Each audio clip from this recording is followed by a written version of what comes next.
बहुत स्वागत है आप सभी लोगों का सोल्जर डिफेंस एकेडमी के इस यूट्यूब चैनल पे, जो कि आपकी तैयारी को देता है फाइनल टच। और आज हमारे साथ हैं एक special guest B M Bhardwaj sir, जिन्हें हम लोग मैथ का चाणक्य भी कहते हैं। तो सर, सबसे पहले मेरा एक क्वेश्चन है आपसे कि ये जो चाणक्य शब्द है, वो चाणक्य का इतिहास बहुत बड़ा पुराना है और वाकई में आप जब से लंबे दौर से चला आ रहा है कि चाणक्य ने किस प्रकार से एक साधारण से बच्चे को उठा करके पूरे विश्व में, अगर ये कहिए कि विश्व विजेता बना दिया, चंद्रगुप्त मौर्य बना दिया। तो आप इस चाणक्य जो शब्द है, इसको किस तरीके से अपने अंदर आप देखते हैं? ये तो बच्चों को देखे कहने की बात है, बच्चे क्या नाम हमें दे देते हैं। मेरा काम है बच्चों को पढ़ाना, और बच्चा अपने आप को साधारण समझ के अगर आता है तो चंद्रगुप्त बनाना मेरा काम है। लेकिन बच्चों में ये गुण होना चाहिए, तभी मैं चाणक्य बन पाऊंगा, वो चंद्रगुप्त बन पाएंगे। तो चंद्रगुप्त बनने की लालसा होनी चाहिए। और मैक्सिमम बच्चे अगर डिफेंस के लिए जा रहे हैं तो डिफेंस हर फील्ड में बच्चे को टेस्ट करता है, जज करता है, और सम्राट में भी वो सारी चीजें होती हैं। इसलिए डिफेंस वाले बच्चों को चंद्रगुप्त बनाना आसान होता है, तो मेरा काम बच्चे ही आसान कर देते हैं। वो चंद्रगुप्त बनने लायक होते हैं, इसलिए चंद्रगुप्त बन जाते हैं। क्या बात है, बहुत बढ़िया सर। और एक वाकया मुझे भी हाल ही में कुछ दिन पहले पता चला था कि कोई स्टूडेंट था कि आप किसी होटल में शायद आप गए थे खाना खाने के लिए, और कोई स्टूडेंट वहाँ पे था और वो स्टडी करना चाहता था, डिफेंस की प्रिपरेशन करना चाहता था, बट फिनेंशियली वो वीक था, इसलिए वो प्रिपरेशन नहीं कर पा रहा था। और मुझे जानकारी मिली कि शायद वो आपसे मिला और आपके यूट्यूब चैनल के माध्यम से ही वो शायद वो आपसे जुड़ा था। तो ये कौन सी कहानी है? थोड़ा सा, मैं पूरी कहानी नहीं जानता, बट मैं चाहता हूँ कि वो पूरी कहानी थोड़ा सा आप लोगों तक बताएं और मुझे भी बताएं। अब देखिए, अब किसी को मैंने किया उस बात का ढिंढोरा अगर पीटा जाए तो फिर उसका कोई महत्व नहीं रह जाता है। तो नहीं, तो क्या नहीं, बस उसमें मुझे बस इतना जानना है, तो क्या जो उस व्यक्ति को आपने वहाँ से, ठीक है, आपने अडॉप्ट किया, तो क्या उस स्टूडेंट में चंद्रगुप्त मौर्य बनने का कुछ ऐसा आपने चीज़ देखा कि वो चंद्रगुप्त मौर्य जैसा बन सकता है, और फिर आपने वहाँ से लिया और वो लड़का कैसा परफॉर्म किया आपके साथ? बन सकता है, हर कोई बन सकता है जी। अगर उसमें सीखने की लालसा है, जिज्ञासा है, मेहनत करने की क्षमता है, तो कोई भी चंद्रगुप्त बन सकता है जी। उनके लिए चाणक्य की जरूरत होती है। और यहाँ सोल्जर्स डिफेंस एकेडमी के मैं नहीं, सारे शिक्षक चाणक्य हैं। क्या बात है। तो वो चाणक्य अगर हैं इतने, एक चाणक्य जब चंद्रगुप्त बना सकते हैं, तो यहाँ तो ढेर सारे चाणक्य बैठे हुए हैं, तो चंद्रगुप्त तो बनेगा ही बनेगा बच्चा। तो वो बस एक सहयोग था। कुछ लोगों के साथ मैं इलाहाबाद के किसी होटल में, रेस्टोरेंट में खाना खाने गया। वो आकर के पैर छुआ, मैं उस बच्चे को पहचान नहीं पाया, क्योंकि मैं इस बात को, बच्चा हमसे 15 साल पहले पढ़ा हो, 20 साल पहले पढ़ा हो, लेकिन बच्चा का नाम भले मैं नहीं बता पाता हूँ, पहचान जरूर जाता हूँ। वो बच्चा मुझे नया लगा, मैं उसे पहचान नहीं पाया। तो वो वेटर का काम कर रहा था, पैर छुआ करके मैंने पूछा, बेटा कैसे आप मुझे पहचानते हो? तो बताया, सर यूट्यूब पे मैं आपकी क्लास करता हूँ, मैं एनडीए का रिटन एक बार निकाला भी हूँ, एसएसबी में कॉन्फ्रेंस आउट हो गया था, लेकिन फिर भी मुझे आपसे पढ़ना है, लेकिन मेरे पास वेटर का नो डाउट काम कर रहा, तो फीस एफर्ट नहीं कर पाने की स्थिति में है। तो अगर वो उसकी इतनी जिज्ञासा, मैंने बेटा कल से बेटा आप आ जाइए, आपकी कोई फीस नहीं लगेगी, कुछ आप बस पढ़ो मन लगा करके, उसके अलावा और किसी भी चीज की जरूरत हो तो वो भी आप करो। कम से कम ये तो वेटर का काम करके सीखने की लालसा तो थी उसमें, और एसएसबी इंटरव्यू तक वो पहुंचा हुआ था।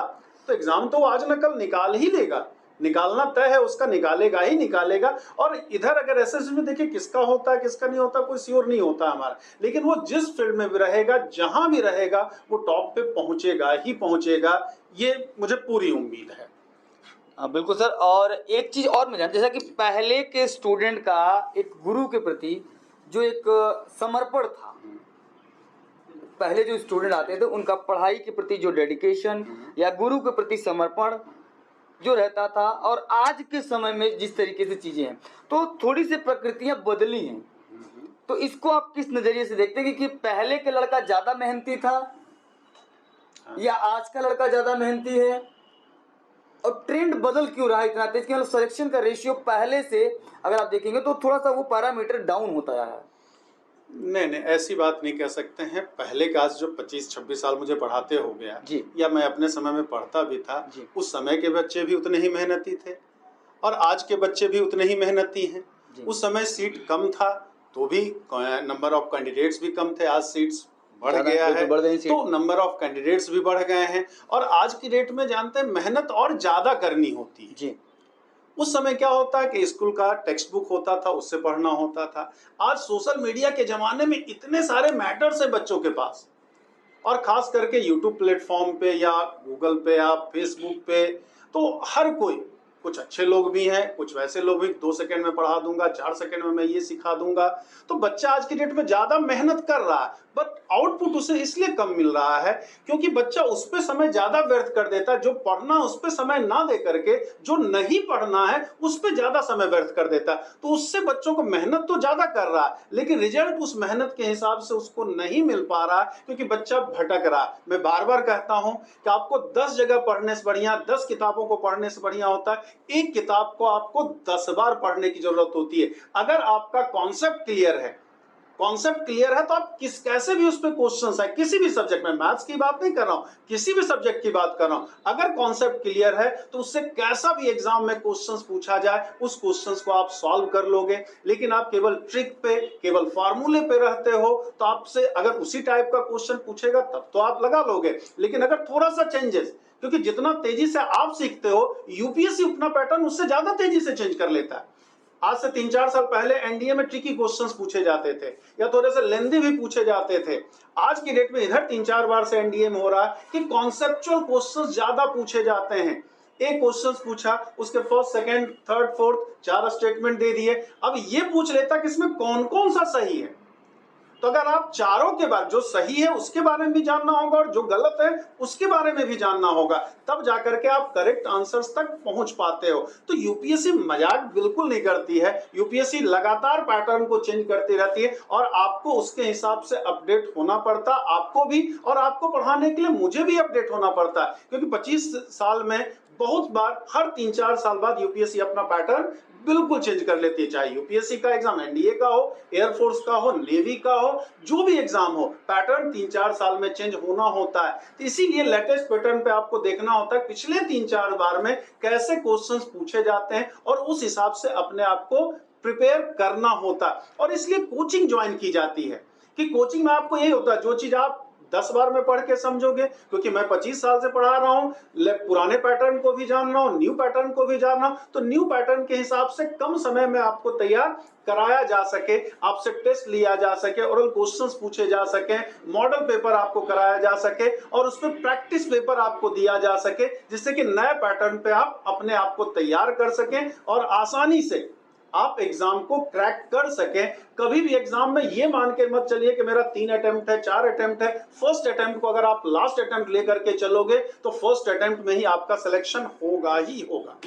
अच्छा सर, एक चीज़ और मैं जानना चाहता हूँ कि आप काफ़ी समय से आपने बताया कि आप 20-25 साल हो गया धीरे धीरे आपको इस फील्ड में, और आपने ये भी क्लियर कर दिया कि जैसे जैसे यूपीएससी अपना पैटर्न बदलती है वैसे वैसे आप भी अपनी पढ़ाई का पूरा पैटर्न आप बदलते जाते हैं कि बच्चों को अलग तरीके से या नए पैटर्न के साथ ही आप टीचिंग करते हैं। तो आपके पूरे इस 20-25 साल के जीवन में कोई ऐसा वाकया जिसमें कोई एक जो कि बहुत सारे स्टूडेंट थोड़ा सा कंफ्यूज होते हैं कि डिफेंस में इंग्लिश मीडियम स्टूडेंट, खास करके एनडीए की अगर मैं बात करूं तो ज़्यादातर लोग बच्चों का ये कन्फ्यूज़न होता है कि अगर इंग्लिश मीडियम का कैंडिडेट है तो उसके सिलेक्शन होने के चांसेस ज़्यादा होते हैं, और अगर स्टेट बोर्ड का बच्चा है तो उसको सेलेक्ट होने के चांसेस बहुत कम होते हैं।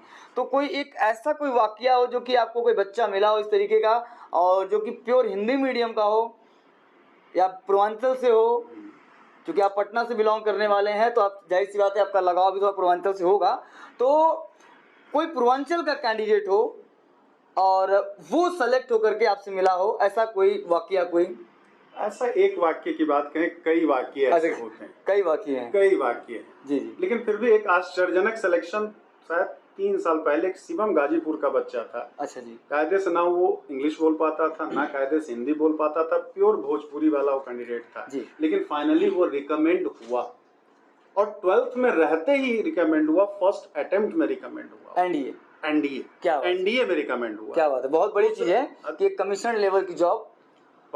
दूसरा बच्चा एयरफोर्स में, एक राजन नाम का बच्चा था। जब वो आया था फर्स्ट टाइम तो शायद उसे एडिशन सब्ट्रैक्शन भी नहीं आता था। 12th में उसके ठीक ठाक नंबर आए थे, कैसे नंबर लाया भगवान मालिक है वो। बोला ये सब नहीं पढ़े 11th 12th। बोला सर 11th 12th में एग्जाम तो बस दे दिया था, कहीं व्यवस्था हो गई थी। लेकिन उसमें एक खासा छोटी सी बात भी नहीं समझता था, बच्चों से लड़ जाता था। मुझे नहीं समझ में आया है, मैं पूछूंगा ही पूछूंगा, और जब तक वो समझ नहीं आता था मेरी जान नहीं छोड़ता था। फाइनली वो एयरफोर्स में फर्स्ट अटेम्प्ट में तो नहीं हो पाया, लेकिन तीसरे अटेम्प्ट में जाकर के वो सेलेक्ट हुआ था। लेकिन तो बस कुल मिला कि ये है कि आज तक पिछला आपने क्या किया उससे कोई विशेष मतलब नहीं होता। जब जागो तभी सवेरा। जब से आप ठान लोगे कि मुझे होना है, ये मेरा गोल है, यहां तक मुझे पहुंचना है, तो आपको कोई रोक नहीं सकता, कोई भी नहीं रोक सकता। तो आप करोगे ही करोगे। और हिंदी इंग्लिश मीडियम कोई मैटर नहीं करता है। अगर ऐसा केवल इंग्लिश मीडियम वाले सेलेक्ट होते तो जो आईएससी के स्टूडेंट से केवल एनडीए में वही जा रहे होते, जो सैनिक स्कूल से पढ़े हैं वही जा रहे होते।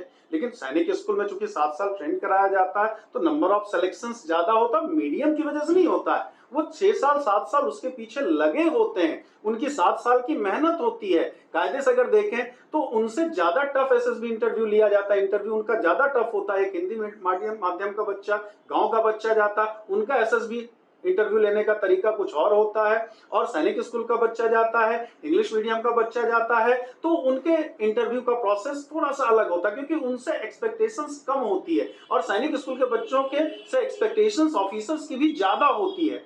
तो ये मैटर आपका नहीं करता कि आप किस मीडियम से हो। हाँ, इंग्लिश लिखने आना चाहिए, हिंदी में भी आप लिख सकते हो, लेकिन हिंदी ज्यादा टफ हो जाता है स्टोरी राइटिंग में इंग्लिश के बनिस्बत, मेरे समझ से। तो वो उनका कॉन्फिडेंस नहीं होता, इस वजह से वो रिजेक्ट होते हैं, और बाहर आकर के एक तरह से कहीं ना कहीं बदनामी करते हैं कि मैं हिंदी माध्यम से था, हिंदी माध्यम से इसलिए रिजेक्ट हो गया। तो लैंग्वेज की वजह से रिजेक्ट नहीं होते हैं, बल्कि वो अपने कॉन्फिडेंस लेवल की वजह से रिजेक्ट होते हैं। अगर मैं जानता हूं कि शिवम सेलेक्ट हो सकता है तो कोई भी बच्चा सेलेक्ट हो सकता है। बस कॉन्फिडेंस लेवल आपका होना चाहिए, सीखने की लालसा आप पे होनी चाहिए, तो मीडियम बहुत ज्यादा मैटर नहीं करता। हाँ, इंग्लिश मीडियम वालों को थोड़ा सा एयरफोर्स में प्रेफरेंस दिया जाता है, उसके लिए थोड़ा सा जरूरी होता है, लेकिन हिंदी माध्यम से आप आर्मी में आराम से रिकमेंड हो सकते हैं। ठीक है सर। और एक चीज जैसा कि आपने बताया कि शिवम जो कि कैंडिडेट आपके एयरफोर्स में हुआ, वो बार बार एनडीए में हुआ, और बार बार आपसे तब तक क्वेश्चन करता था जब तक कि आप उसको पूरी तरीके से सेटिस्फाइड नहीं कर देते। तो क्या आप क्लास के अंदर ही क्वेश्चन करता था या क्लास के बाहर भी आपको? क्लास के अंदर ही वो आगे बढ़ने ही नहीं देता था। राजन एयरफोर्स, राजन एयरफोर्स, वो आपको क्लास के अंदर आगे बढ़ने नहीं देता था। और यानी कि आप स्टूडेंट आपको तब तक पकड़े रह सकता है यहाँ पे जब तक कुछ ना आ जाए पूरा। बिल्कुल, आप 100 बार नहीं समझ में आता, 100 बार आप पूछिए, मेरा काम है समझाना। तो क्लास के अंदर तक ही सर आपकी सीमा होती है या क्लास के बाहर भी? क्लास के अंदर पूछिए, बाहर पूछिए, हॉस्टल में पूछिए, जहां मर्जी हो आप पूछिए, समय आपको निकालना होगा। आपको समझना है, समझाना मेरा काम है, लेकिन आप में इतना पेशेंस होना चाहिए। मेरे में तो है, मेरे क्या यहाँ के सारे टीचर्स में उतना पेशेंस है, लेकिन आप समझने के लिए उत्सुक बस रहो। आप जब तक नहीं समझोगे तब तक मैं समझाऊंगा। तो सर इतना लड़कों के प्रति समर्पण, जैसे आपने बोला कि क्लास के अंदर पूछो बेटा, तो क्लास के अंदर भी आपने 1-2 घंटा दिया अपने बच्चे को। फिर आपने अपने डाउट काउंटर आपने बना के रखा हुआ है, तो डाउट काउंटर पे भी बच्चा बैठ के आपसे पूछा। आपने बोला कि हॉस्टल में भी बच्चा अगर जा रहा है तो वहाँ पे आप राउंड मारने के पहुँचते हैं, और वहाँ भी वो आपसे पूछ सकता है जितना पूछना चाहे। तो सर इतना डेडिकेशन बच्चों के प्रति, ये इंस्पिरेशन आपको कहाँ से मिले? बच्चों से ही। टीचर को इंस्पिरेशन बच्चों से ही मिलती है कि मतलब बच्चों के लिए इतना ज़्यादा संघर्ष करना चाहिए। क्योंकि बहुत सारे लोग होते हैं कि प्रोफेशनल होते हैं, they required only money, but यहाँ पे तो क्लास के अंदर तो ठीक है एक चार्ज है, क्लास के बाहर हॉस्टल में, या इसके अलावा आप यूट्यूब चैनल पे भी आप चीज़ें अक्सर बोलते हैं कि बहुत सारी क्लासेस हमारी फ्री में जानी चाहिए। यहाँ पे डिस्कशन होता है मैनेजमेंट में कि ये पेड क्लास में आपकी ये जो क्लासेस है पेड में जानी चाहिए, बट आप कहते हैं नहीं इसको पब्लिक करिए। तो ये थोड़ा सा एक जानना चाहता था कि इसके पीछे क्या रीज़न है कि आप बच्चों के प्रति मतलब इतना समर्पण आपका, कि मतलब आप वो हमेशा देखते रहते हैं कि बेनिफिट कम हो या ना हो, लेकिन आप बच्चों के प्रति क्लास के अलावा भी इतना आप समर्पित होते हैं। देखिए, मैं टीचर हूँ, बिजनेसमैन नहीं जी। पहली बात, अगर बच्चे में लगेगा कि ये कर रहा है, ये मेहनत कर रहा है, उसके लिए मुझे रात में 12 बजे भी हमें याद करेगा, मैं बिल्कुल उसकी मदद करूँगा। अगर हम तक वो पहुंचा, क्योंकि टीचर का पहला काम ही होता है बच्चे की जो समस्या है उसको दूर करना, लेकिन वो अपनी समस्या बताए तो, और जो बताता है उसको दूर करना मेरा फर्ज भी बनता है, तो दूर करना ही करना है, बच्चे को उस तक आना होगा।